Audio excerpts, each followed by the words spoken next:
sei por que essa chiadeira tanto na rede social. O anticristo está se mostrando. Gente, o que é que nós podemos esperar? Uma coisa eu digo: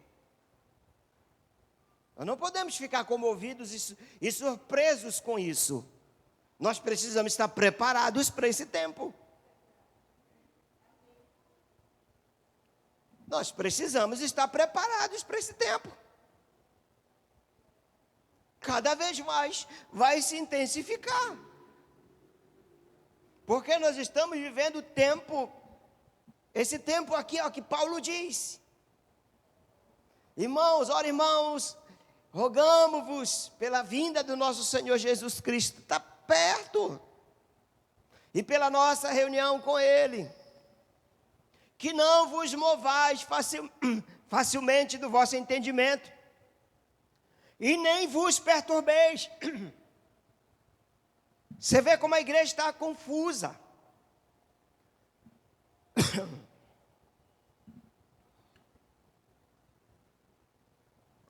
Gente, isso aqui ainda é feito do frio, tá? Meu nariz fechou. Há uma confusão mental. As pessoas estão confusas, perturbadas. E Paulo diz: não vos movais facilmente do vosso entendimento, nem vos perturbeis, quer por espírito, quer por palavra, quer por epístola, como de nós, como se o dia de Cristo já estivesse perto. Ninguém de maneira alguma vos engane, porque não será assim sem que antes venha a apostasia. Ou seja, ele está dizendo que Cristo não vai voltar sem que antes venha a apostasia. E a apostasia já veio. Quando a apostasia vem, o que é que vai acontecer? A manifestação do homem do pecado, do filho da perdição, que é o anticristo. Que esse é o objetivo da apostasia, é a manifestação do anticristo. Apostasia vem do grego apóstase. O que significa isso? Significa estar longe. É o ato de afastar-se. É o ato de abandonar a fé, de abandonar a pureza, de abandonar as crenças religiosas anteriormente cridas. Quantas pessoas que creram em Cristo e estavam vivendo aquela... Eu não vou nem dizer o primeiro amor, mas aquele momento, daquela paixão, mas logo vai esfriando e vai morrendo e vão se afastando. Já não tem mais desejo de estar na casa de Deus. É o abandono do relacionamento com Deus. É o abandono da fé. É quando a pessoa, ela se esfria espiritualmente. E ela não tem mais desejo de vir para cultuar a Deus. Isso está acontecendo. Mas isso tem que acontecer. Isso precisa acontecer. Isso precisa acontecer porque Deus quer mostrar quem é quem. Quem é fiel permanece. Quem não é, se afasta. Quem ama verdadeiramente a Deus, permanece. Quem não ama, se afasta. Abandona a igreja. Se volta para o sistema mundano. É como a Bíblia compara como o cão. Esse tipo de gente, a Bíblia compara, o apóstolo Pedro na sua epístola, ele compara a uma pessoa que foi liberta, mas ela volta de novo ao sistema mundano. Ele compara a um cão que vomita e volta a comer o próprio vômito. Ele compara a uma porca que foi tirada da lama, foi limpa, foi lavada, mas depois ela volta ao seu habitat. Essas pessoas estão voltando ao seu habitat. Isso é apostasia. Estão voltando ao sistema mundano. Estão amando o que o mundo oferece. estão amando a indústria do entretenimento. Nós viemos agora de uma cidade que é considerada a Dubai brasileira. Pensa numa cidade bonita. Pensa numa cidade rica. E pensa numa cidade fria espiritualmente. Dificilmente você, estou falando de Balneário Camboriú, dificilmente você encontra uma igreja evangélica. Encontramos uma quadrangular bem na divisa entre Balneário Camboriú e Itajaí. Uma única igreja quadrangular, pequena. E aí eu conversava com a Nena e com as meninas, como é a vida dos crentes aqui nessa cidade. Porque a atração tem 24 horas. É uma cidade muito próspera.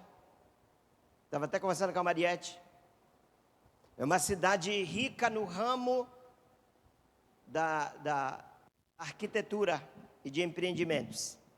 Para você ter ideia, um apartamento lá, a gente ficava observando o valor dos apartamentos. Vai de 1 milhão a 5 milhões. Parece que a venda de apartamento lá é como uma frutaria, em cada esquina. De 50 em 50 metros você vê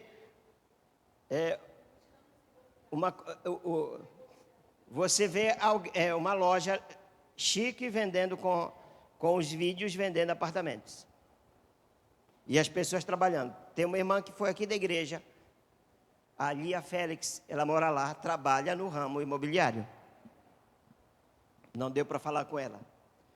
Aí eu ficava observando como é que esse pessoal aqui adora a Deus. Porque eles não param. Estão na praia, estão nas atrações. E eu não sei como é a igreja ali, mas provavelmente é uma igreja fria. Provavelmente eles dizem, nós não precisamos de Deus, nós já temos tudo. Mas como Jesus falou para a igreja de Laodiceia, que era uma igreja rica, talvez Laodiceia fosse assim, lá no passado.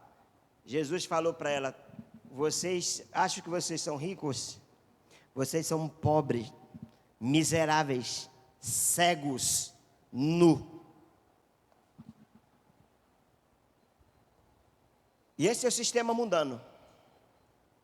Hoje, as produtoras, as empresas produtoras de entretenimento, elas têm adentrado com a sua variedade de cultura no cristianismo, no contexto do cristianismo, através das mais variadas formas de magia e de ilusão. Você vai ver na internet, nós vimos em loco pregadores que já não estão mais pregando a palavra, estão usando esses personagens para pregar a palavra, esses super-heróis, porque estão tirando Jesus de cena e falando de super-heróis. Empresas como Marvel, a Pixar Animation, estúdios Disney, a DreamWorks, são as empresas produtoras de entretenimento. Têm adentrado nos arraiais. E o que é que a gente tem visto? São apresentações em igrejas sobre vampiros, sobre caveiras, sobre fadas, para entreter o povo. Ou seja, o sistema mundano está entrando nas igrejas. E no livro do profeta Oséias, quando você lê o livro do profeta Oséias, ele fala sobre essa apostasia, sobre esse desvio da verdade, sobre esse desvio da fé. E o profeta Oséias, o tema do livro dele é adultério espiritual. E quando você vai para o Novo Testamento, o livro de Judas, ele fala também sobre esse adultério espiritual. Ele diz, adúlteros e adúlteras, Ele chama esse tipo de crente de adúltero. Não sabeis que a amizade do mundo é inimizade contra Deus? Portanto, qualquer que quer ser amigo do mundo, se constitui-se inimigo de Deus. Diga, amigo do mundo, inimigo de Deus. Amigo do mundo, inimigo de Deus. Amigo do sistema mundano, inimigo de Deus. Vive a síndrome de Judas, traidores. Traindo o seu Deus, traindo a sua fé, negando a si mesmo. Como é que o crente ele se torna um apóstata? Como é que ele nega a sua fé? Ao invés de vir para a igreja, ele vai para o shopping. Ao invés de vir cultuar a Deus, ele vai para aniversário. Ele está dando mais importância para o entretenimento do que para o seu Deus. É porque o espírito da apostasia já afastou ele de Deus, e ele nem sabe. E esse período é um período de tempo em que a pessoa, ela entrega a sua alma a alguma causa maligna, a uma idolatria, ainda que de forma inconsciente e involuntária. Idolatria é tudo aquilo que tira da pessoa o seu culto a Deus, a sua adoração a Deus, aquilo que ela mais gosta, aquilo que ela mais aprecia, é aquilo que ela mais valoriza. E quando Deus é desvalorizado em detrimento a essas coisas, a esse entretenimento, isso é idolatria. A nossa idolatria, nós já fomos livres da idolatria dos ídolos católicos, que nós prestávamos cultos a essas entidades, não é mais essa idolatria. Quando fala sobre idolatria, crentes idólatras, quando eles estão substituindo o seu Deus por algum outro meio de entretenimento. E quem está por trás da apostasia? É o espírito da apostasia.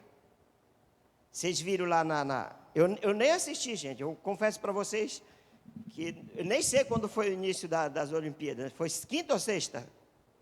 Sexta, nós estávamos viajando. Nós estávamos no avião, eu acho. Completamente por fora. Só me mandaram os vídeos. Eu só vi um pedaço do vídeo, uma mulher sentada, montada num cavalo branco, representando um espírito. Sempre tem um espírito por trás desses eventos. Sempre tem um espírito que está comandando tudo. E quando é que o espírito da apostasia, ele atuará? Na realidade, ele sempre atuou. Mas a sua operação se intensificará nesses dias. Nos dias que antecedem o arrebatamento da igreja. Nesses dias se intensificará, mais do que nunca. Por isso que Paulo diz: ora, irmãos, rogamo-vos pela vinda do nosso Senhor Jesus Cristo e pela nossa reunião com Ele. Quais são os objetivos do espírito da apostasia? Vou falar sobre 3 objetivos desse espírito, fique ligado, para você entender o que está acontecendo no mundo e o que está acontecendo principalmente na igreja. Os objetivos do espírito de apostasia. Primeiro, enganar o povo. Diga, engano. Paulo diz no versículo 3: ninguém de maneira alguma vos. Paulo aqui está alertando a igreja. Qual é o objetivo desse espírito? Quando um espírito ele está atuando, veja, são 7 espíritos que estão atuando contra a igreja nesses dias. Vamos fazer uma recapitulação. Já preguei aqui sobre quem? Jezabel. Quem mais?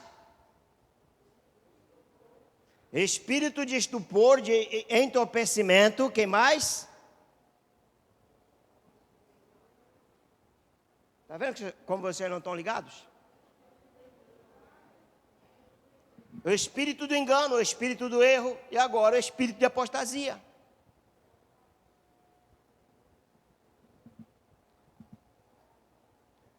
O objetivo desse espírito é enganar. Ninguém de maneira alguma vos engane. E esses espíritos, eles lideram ministérios. Eles lideram igrejas. Eles lideram governos. Eles estão atuando na educação. Estão atuando nas ideologias. Estão atuando nas escolas. Estão atuando na família. Mas principalmente nas igrejas. Qual é o objetivo? Enganar. E como é que eles vão enganar? Eles vão trabalhar para demover os homens espirituais e colocar os carnais em destaque. De que forma eles trabalham? Demover os homens espirituais e colocar os carnais colocar os homens carnais debaixo dos holofotes e dar destaques a esses homens carnais. Quem são esses homens carnais? Entre aspas, são os artistas. Os artistas do palco, os artistas da dança, os artistas da música. E esses artistas, como eles estarão em holofote, em evidência, eles terão mais contato com o público e eles irão influenciar o povo com a sua carnalidade, levando o povo para a carnalidade. Mas são homens que não oram, são homens que não jejuam, são homens que não se consagram, são homens que não evangelizam. São artistas. E eles vão ditar moda. Do jeito que eles chegam vestidos no palco, as pessoas começam a se vestir. Do jeito como eles pregam, os outros, os jovens e adolescentes acham lindo, maravilhoso. Eles vão ditar a cultura, eles vão ditar a moda, principalmente na música. Não é isso que está acontecendo na igreja? Sim ou não? Aí vai aparecer quem? Os coaches. Pregando os retalhos da psicologia humanista, da psicologia positiva. Só você pode, você pode, você pode. E a palavra vai sendo deixada de lado. E aí, dessa forma, esse espírito, ele vai enganando o povo.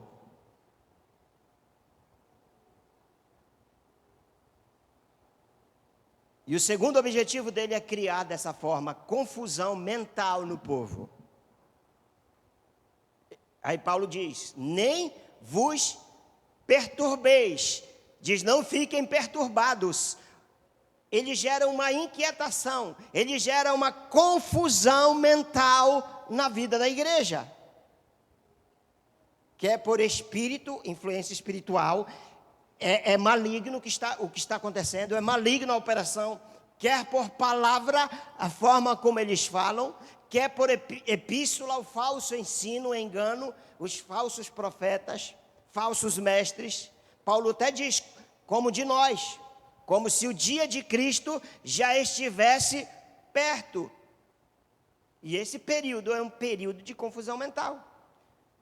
Ele faz isso para quê? Para confundir e iludir os crentes. Cauterizar as mentes para as coisas mais importantes do reino, que é o estudo da palavra, a oração e o evangelismo.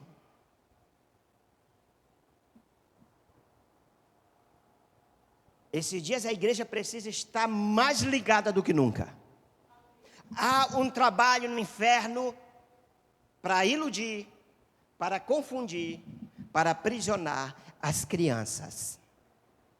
Os juniores e os adolescentes. Porque eles querem matar essa geração, para que a próxima geração não seja levantada como uma geração profética, para que não haja os pastores do futuro. E aí estão usando o quê? DreamWorks, a Pixar, a Disney, tudo para entreter. Aí você vai no evento, quem é que estão vestidos de quê? Desses personagens, desses super-heróis. E o Espírito Santo é tirado de cena. Jesus é tirado de cena. Eles usam esses mecanismos para expor a palavra. Paulo não usava esses mecanismos. Os apóstolos não usaram esse mecanismo. Jesus não usava esse mecanismo. Não precisavam desses artifícios, dessas modas, desses modismos do século 21. Que nós pregamos no fim de ensinamos sobre o ocultismo artístico. E o que nós ouvimos e vimos, nós ficamos, não vou dizer que nós ficamos horrorizados, porque nós lidamos com isso, mas que não tem nada a ver com o cristianismo.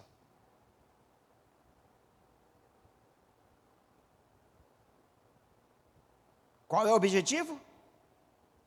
Tirar os homens espirituais de cena, para que os carnais, eles iludam e enganem o povo. Com o objetivo, terceiro objetivo, de desviar o povo da verdade. Desviar o povo da verdade. Tem uma igreja aqui em Manaus, que ela só trabalha com evento o ano todo. E o povo fica iludido. E o verdadeiro evangelho vai sendo deixado de lado. Faz isso para quê? Para desviar o povo da verdade. E Paulo diz que não vos movais facilmente do vosso entendimento. Paulo está dizendo, não se desviem, nem mudem de opinião, nem mudem a fé, nem mudem a crença, devido às influências externas. Quando ele consegue enganar, iludir, ele afasta o crente dos caminhos. Então, essa forma de atuação desse espírito nesses dias tem controlado o sistema religioso com o objetivo do homem se rebelar contra Deus. Quando começou a apostasia? Alguém lembra quando começou a apostasia?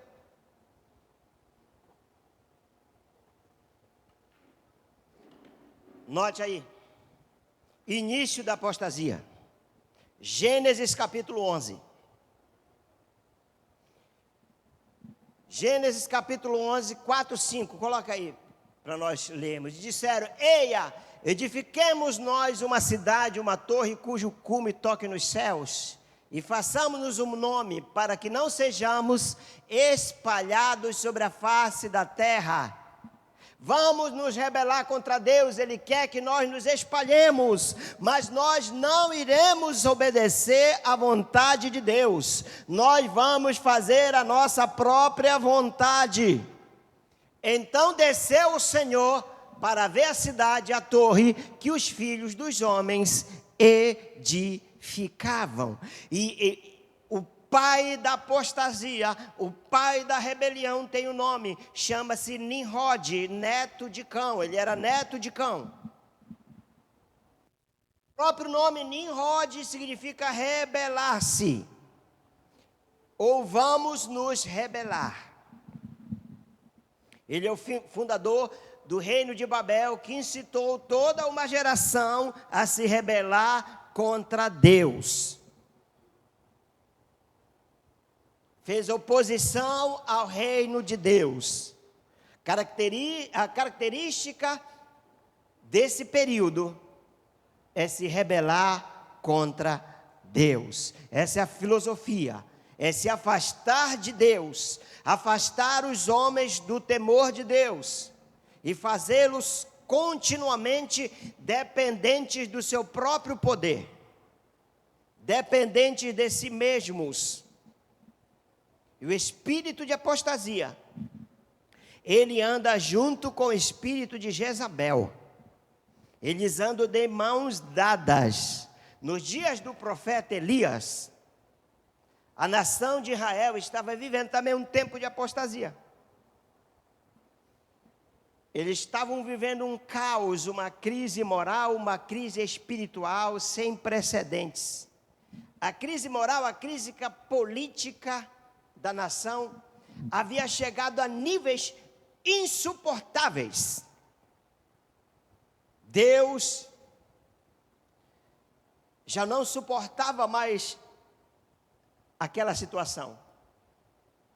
E a apostasia sempre leva o povo a abandonar o Senhor. O povo estava apático, o povo estava passivo, indolente, cego, adorando Baal, abandonaram Deus e passaram a abandonar a Baal. O povo estava espiritualmente anestesiado, o povo estava insensível, o povo já não reagia aos estímulos da pregação do profeta. O profeta pregava e o povo não dava ouvidos, não entendia, não se convertia, não se arrependia. E Deus então levanta um profeta, Elias, para confrontar o povo. E Elias confrontou o povo e fez uma pergunta: até quando cocheareis entre dois pensamentos? O povo estava numa mistura, numa dualidade. Estava andando em dois caminhos. Ora, queriam se voltar para Deus, mas queriam servir a Deus da sua maneira, do seu jeito. E ora, estavam servindo a Baal. E o termo que Elias usa é: até quando cocheareis entre dois pensamentos? Ora, eles estavam se inclinando para Deus e ora eles estavam se inclinando para Baal. Estavam mancos, estavam trôpegos, para lá e para cá, para lá e para cá. Mas eles estavam mais para lá do que para cá. E tem gente aqui que está mais para lá do que para cá.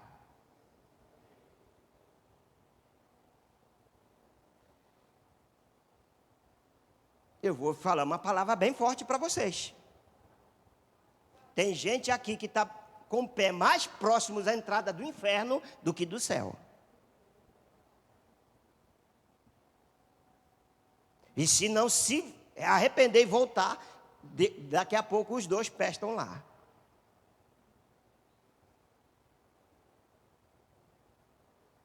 Aí Elias então pergunta: até quando cocheareis entre dois pensamentos? Se o Senhor é Deus, segue-o. E se é Baal, segue. Você precisa escolher. O profeta está dizendo, Elias está dizendo: você precisa escolher hoje a quem vocês vão seguir. Vocês querem servir a Deus? Então sirvam a Deus da maneira como Ele merece ser servido. Não sejam crentes meia boca. Escolher hoje. Igual Josué também confrontou o povo e diz: escolhei hoje a quem servir. Porque Jesus disse que ninguém pode servir a dois senhores. Ninguém pode servir a dois senhores.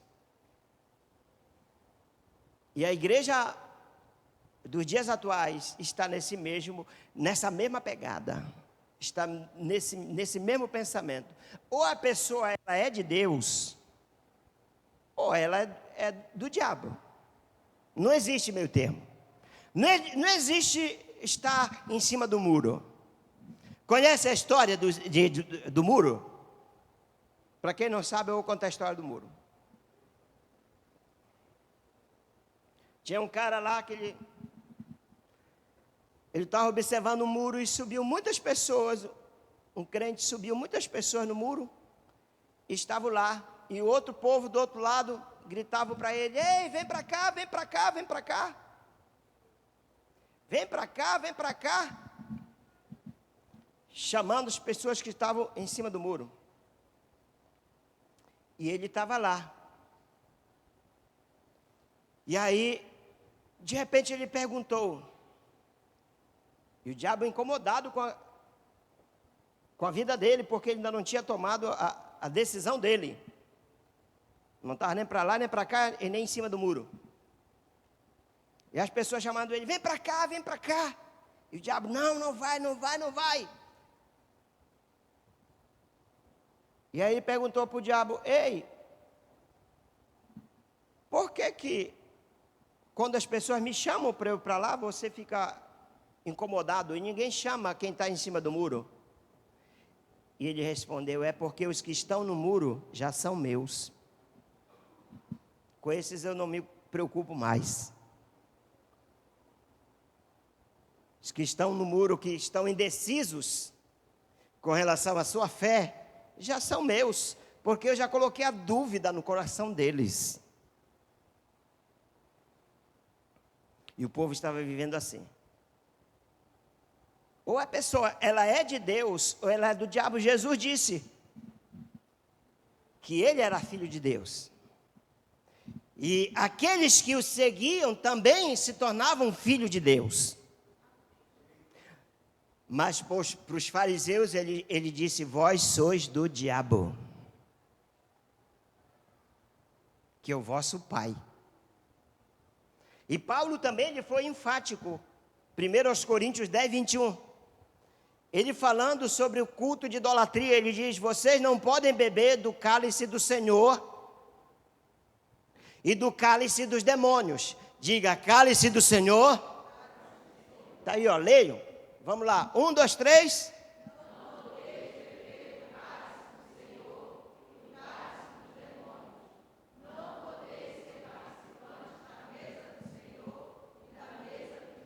Diga, 2 cálices, 2 mesas. Na qual você está sentando? O qual cálice você está bebendo? Hã?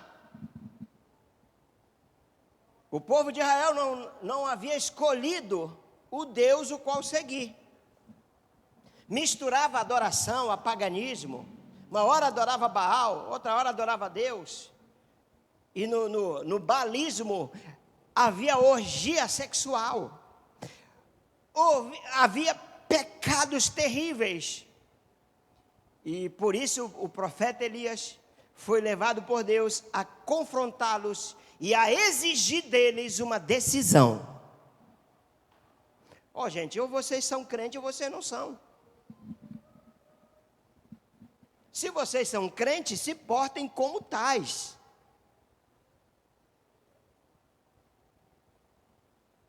Ele ia dizendo, se vocês são de Deus, se vocês querem servir a Deus, sirvam como Ele merece ser servido. Se vocês querem seguir a Baal, vão para lá, para o baalismo. E se entregue de corpo e alma para Baal. Agora, se vocês querem seguir a Deus, se entregue de corpo e alma para Deus. Ele estava combatendo o espírito da apostasia. E o espírito da apostasia está por trás de doutrina, de marxismo cultural, mesclado com teologia.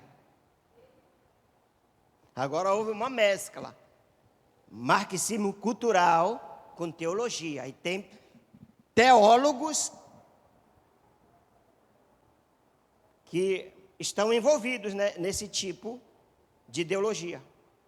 Paulo alertou sobre isso, e Paulo chama de doutrina de demônios. 1 Timóteo 4:1 diz, mas o Espírito expressamente diz que nos últimos tempos, o tempo que nós estamos vivendo, apostatarão alguns da fé. Não, Paulo, não são alguns, são muitos.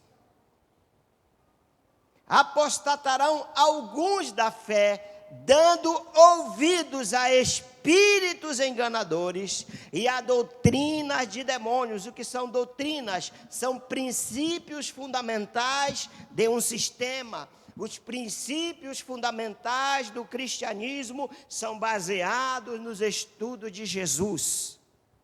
São baseados na lei de Moisés, nos mandamentos dados por Deus a Moisés, não matar, não roubar, não adulterar. Isso não mudou. Isso são leis universais. E no Novo Testamento, então, Jesus ele vem reforçar, então, essa teologia. E meus irmãos, a ideologia marxista e comunista já se instalou nas igrejas. A negação da verdade. Parece que parte desta geração já está sendo influenciada igual à geração de Josué. A geração de Josué, lá em Juízes 2:10, a geração dos juízes, já depois de Josué diz, e outra geração, após ela, se levantou, que não conhecia o Senhor, nem tampouco a obra que ele fizera a Israel. A pior coisa na vida de líderes cristãos, de líderes eclesiásticos, a pior coisa que existe é eles pregarem sobre um Deus o qual eles não conhecem.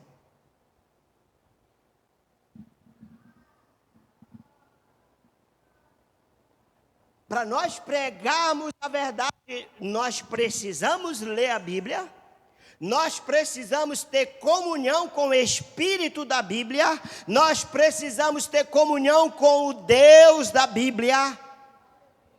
Nós precisamos ouvir o espírito da profecia, nós precisamos ouvir o direcionamento do Deus da Bíblia, porque se eu não leio a Bíblia, se eu não tenho conhecimento da Bíblia, eu não tenho conhecimento de Deus, e eu vou achar que Deus é qualquer coisa.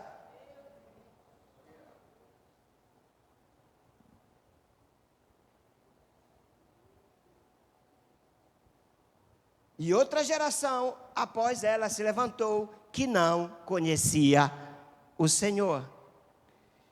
Quem não conhece a Deus, quem não tem experiência com Deus, é facilmente demovido, é facilmente enganado e acha que tudo pode. É por isso que o paganismo tem adentrado dentro das igrejas. Já não há filtro, já não há temor a Deus, já não há separação. Paulo disse que essa cultura dominante influenciaria a igreja. Essa cultura dominante do secularismo, do humanismo. 2 Tessalonicenses 2, 3, 4. Que nós lemos. Ninguém de maneira alguma vos engane. Satanás é o pai da mentira. Ninguém, de maneira alguma vos engane, porque não será assim, sem que venha a apostasia e se manifeste o homem do pecado, o filho da perdição, ou seja, a agenda do anticristo, o qual se opõe e se levanta contra tudo que se chama Deus. E todas essas ideologias se opõem contra Deus. E tudo aquilo que se opõe contra Deus é anticristã. Tudo aquilo que se chama Deus ou se adora, de sorte que se assentará como Deus no templo de Deus, querendo parecer Deus. Isso aqui está falando do anticristo. As igrejas de ideologia marxista, que é que elas defendem? Casamentos alternativos. Não tem problema, tem igreja que já está abrindo casamento alternativo, homem com homem, mulher com mulher. Aqui, irmãos, nós já não estamos nem querendo casar mais quem vai se casar pela segunda vez. Separou, vai, eu quero casar de novo, então eu quero saber o motivo pelo qual você se separou. Igrejas que estão mais preocupadas com a sustentabilidade do planeta do que com a salvação dos perdidos. Temos que nos preocupar com o planeta? Sim. Embora a palavra diz que tudo vai ser destruído, os elementos serão destruídos pelo fogo. Está lá em Pedro. A missão da igreja é salvar os perdidos. Nós temos que nos preocupar com vida. Diga vida. Diga, o meu chamado é para vidas. E nós vamos ter o fim de agora que fala sobre isso. A base da construção dessas igrejas é a sabedoria humana. O foco social é no social e não no poder de Deus. Mas por quê? Porque o espírito da apostasia já adentrou. E qual é o objetivo do espírito da apostasia? É demover os homens espirituais e colocar em evidência os homens carnais, para enganar o povo. Por isso que quando Paulo ele pregava, 1 Coríntios 1,4 diz: e a minha palavra e a minha pregação não consistiram em palavras persuasivas de sabedoria humana, mas em demonstração do Espírito e de poder. Então o objetivo desse Espírito é intimidar os pregadores para pregar somente o humanismo. O humanismo é o direito do homem. Colocar Deus na parede e dizer, olha, nós estamos assim, Deus, a culpa é tua. Isso são direitos do homem, é o humanismo. E pregar também uma hipergraça. A hipergraça é: venha como estás e continue como você chegou. Não precisa mudar. Isso não é evangelho. Isso não é cristianismo. Jesus chama todos os homens. Diga, Jesus chama todos os homens. Jesus aceita todos os homens, sem acepção de pessoas. Mas Jesus não aceita tudo dos homens. Eu preguei uma mensagem na PIEC, e eu preguei mais ou menos esse tema aí. E eu falei o seguinte: Deus aceita todos os homens, sem distinção de cor, de credo, de raça, de sexualidade. Venha, mas se deixe ser mudado. Se você era ladrão, se você roubava, aquele que roubava não roube mais.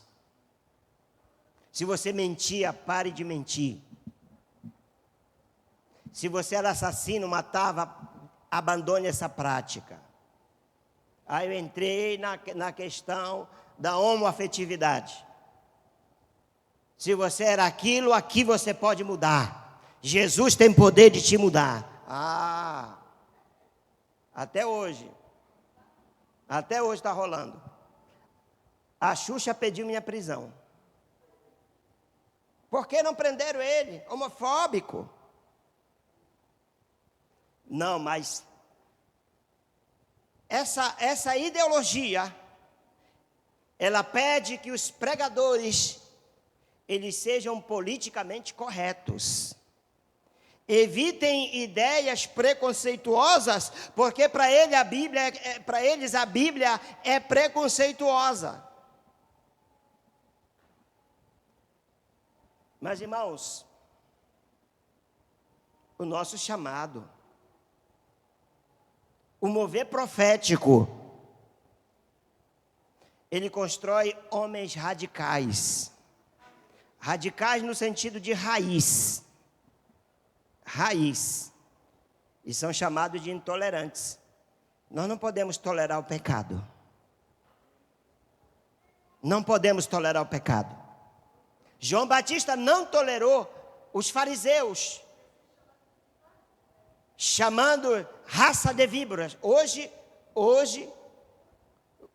há um termo sendo usado para aqueles que são críticos, para aqueles que são como os bereanos.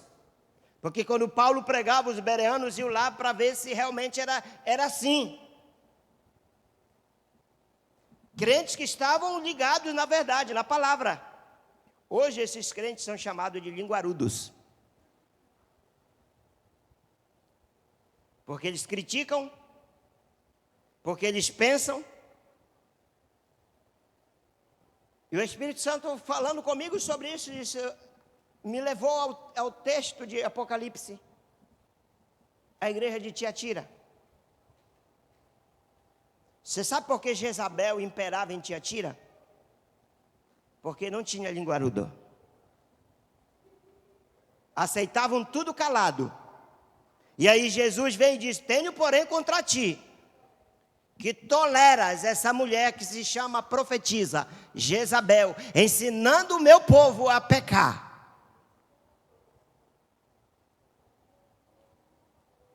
Porque lá o espírito da apostasia também já dominava aquela igreja. E quando alguém se levanta para pregar a verdade, as frases de efeitos usadas para intimidar a igreja, esse tipo de pregador é fascista, é um pregador fascista, é um pregador radical, fundamentalista, machista, sexista, homofóbico.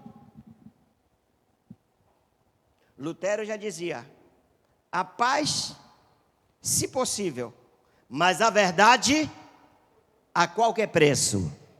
Diga: a paz, se possível, mas a verdade a qualquer preço. A verdade pregada por João Batista lhe custou a sua cabeça numa bandeja. Mas ele cumpriu o seu chamado. Então essas igrejas estão renunciando completamente à fé cristã. E como consequência disso, há um abandono completo de Cristo. Por isso que nas igrejas há dois tipos de apóstatas. Aqueles que saem, filho pródigo, o mais novo, e aqueles que permanecem, o filho mais velho.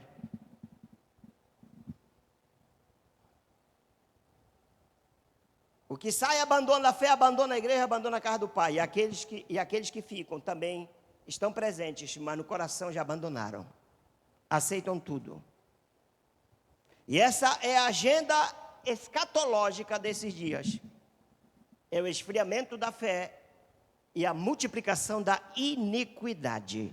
Jesus disse: e por se multiplicar a iniquidade, por se multiplicar o pecado, por se multiplicar a perversidade, o amor de muitos esfriará. E aí nós temos os desigrejados. É definido como aqueles que se dizem evangélicos, mas não frequentam nenhuma comunidade. Diz eles que servem Deus em casa.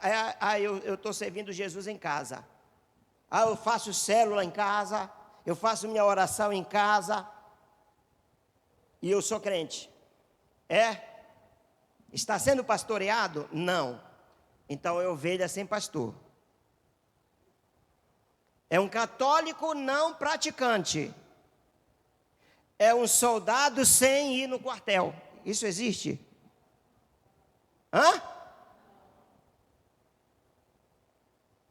Existe soldado sem estar no quartel?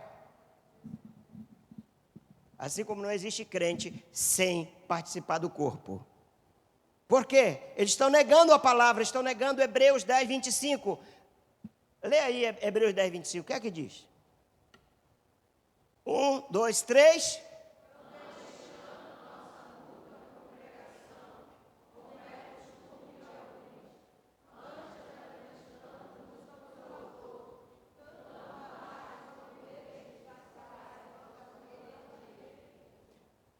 Não deixando a nossa congregação, ou noutra versão, não nos deixando de congregar. O que é congregar? É se agregar com outros, congregação. Como é costume desde aquela época o povo já se desviava.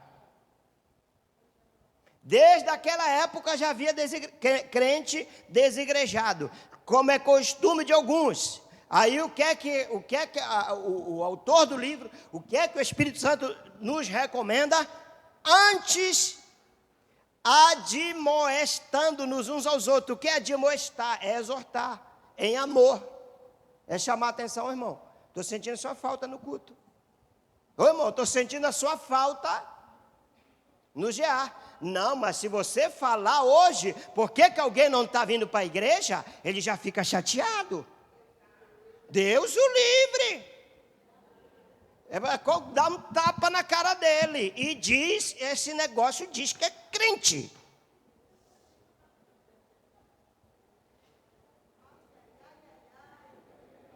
E quer ir para o céu.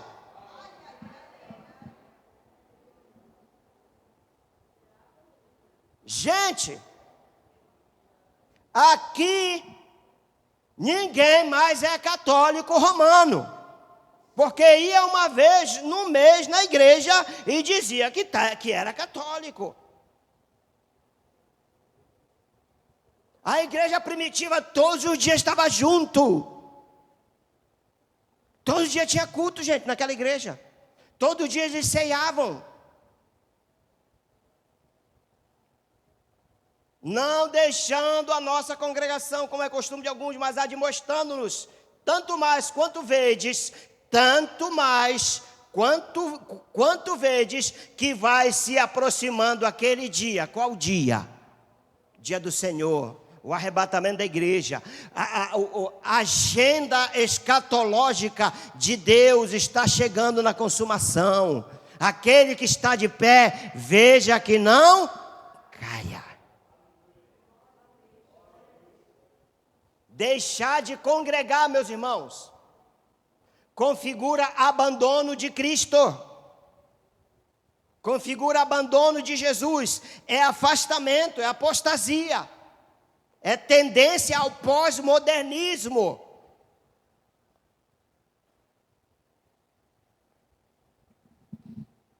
Já no início da igreja surgiram esses movimentos afastando as pessoas da igreja, que não era preciso se congregar. Vocês querem uma prova disso? 1 de João 2, 18, 19. Filhinhos, há 2.000 anos atrás, filhinhos, esta é a última hora. E assim como vocês ouviram que o anticristo está vindo, já agora muitos anticristos têm surgido. Muitos anticristos. São mestres, são pastores, são profetas, são ministérios, são igrejas, tudo isso, espíritos, tudo isso é anticristo, que não está centrado em Cristo, que já se desviaram da doutrina de Cristo, da doutrina dos apóstolos. Já agora muitos anticristos têm surgido, por isso sabemos que esta é a última hora. Eles saíram do nosso meio. O que aconteceu com eles? Saíram do nosso meio, mas na realidade não eram dos nossos. Pois se fosse dos nossos, teriam permanecido conosco. O fato de terem saído mostra que nenhum deles era dos nossos. E aqui eu tenho que me inclinar à doutrina calvinista. Porque eles dizem que quem é, é. Quem é salvo, não se desvia. Uma vez salvo, salvo para sempre. Não se desvia por nada. Graças a Deus. Vou fazer 30 anos com Cristo. No próximo ano. Nunca me desviei da fé e em nome de Jesus eu nunca vou me desviar. Outros também aqui. Qual o remédio de Deus para a apostasia? Primeiro, juízo. O remédio de Deus para a apostasia é o juízo. Aonde está isso, pastor? Livro de Apocalipse. Toda apostasia, ela trará sérias consequências, porque uma apostasia é afastamento E afastamento configura como uma afronta e como uma rebelião a Deus. A apostasia na Bíblia, na história bíblica, ela já gerou crise, ela já gerou fome, ela já gerou morte, ela já gerou céus fechados, ela já gerou escassez, crise hídrica, estiagem, impacto no sistema meteorológico, mudanças climáticas severas. Coloca aí 2 de Crônicas 7:13.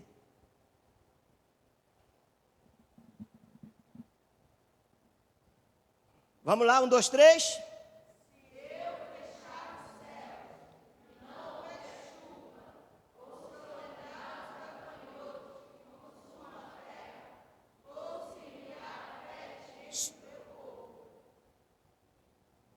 Isso aqui é em tempo de apostasia, isso acontece. E aí o remédio, a cura, está no versículo 14.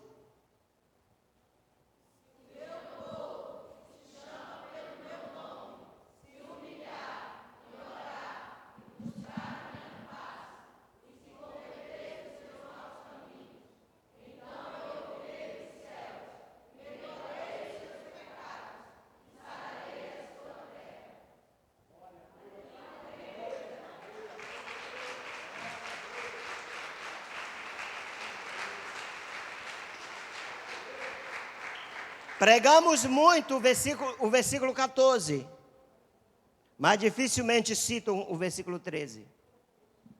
O contexto dele. É o remédio de Deus para a apostasia. Jeremias 2:19. Isso aqui aconteceu no livro de Joel e em outros livros na história do povo de Israel. O capítulo 13.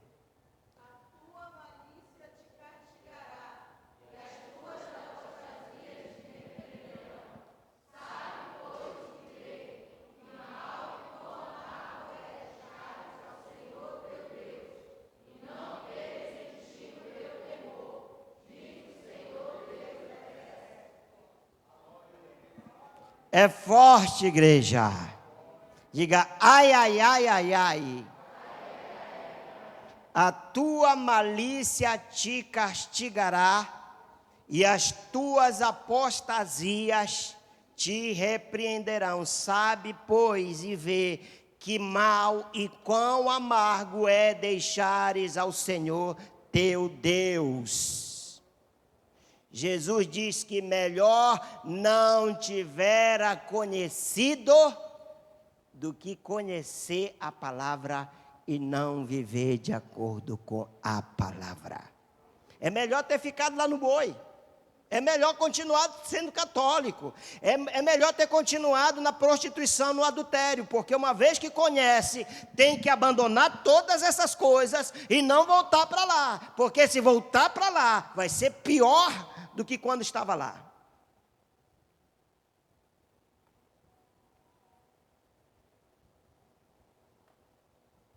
A tua malícia te castigará, e as tuas apostasias te repreenderão. Sabe, pois, e vê que mal e quão amargo é deixares o Senhor teu Deus, e não teres em ti o meu temor, diz o Senhor Deus dos exércitos. Nesses dias, nós como igreja, aqueles remanescentes, precisam fazer resistência ao espírito da apostasia. Tiago 4:7 diz: portanto, submetam-se a Deus, resistam o diabo e ele fugirá de vós.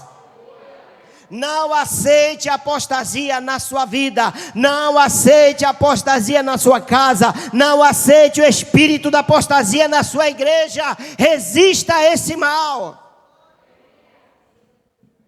Nesses dias, nesses tempos de apostasia, Deus levanta homens comprometidos com Ele. Em momento de declínio espiritual e de um julgamento iminente de Deus, Deus busca certo tipo de homens que se colocam diante dele em oração, homens cheios do poder de Deus, homens guiados pela verdade, guiados pelo Espírito, homens como Elias que fechou o céu. A oração, a tua oração, Tiago diz que a oração do justo pode muito por sua eficácia.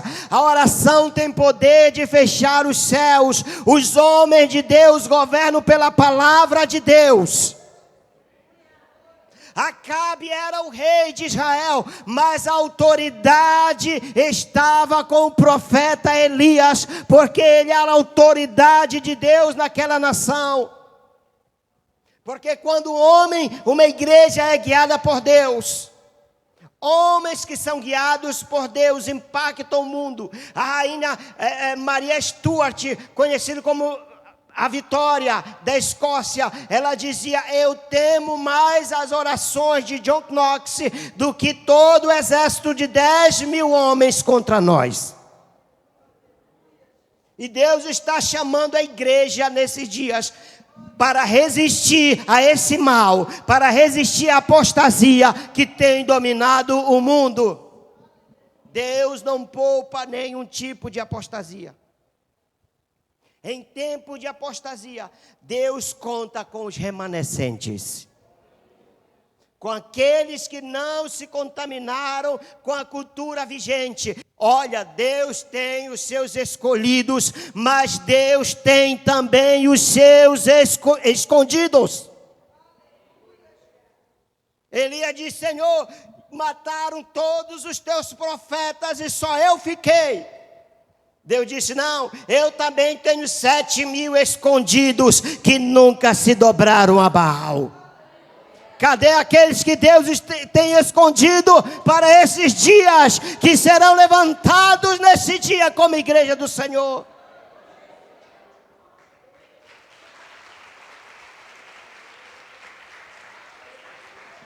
Sejamos como Elias e como aqueles 7.000 que não se dobraram a Baal. O mundo pode se dobrar, as outras igrejas podem se dobrarem, os outros crentes podem ir atrás do modismo, mas vamos permanecer firmes e fiéis. Fique em pé, resista ao espírito da apostasia. Nós resistimos ao espírito da apostasia, nos submetendo a Deus. Pessoal do louvor aqui. Sejam cheios do Espírito Santo. Preguem a verdade lá para a sua família. Não tenha medo. Confronte o pecado. Em nome de Jesus.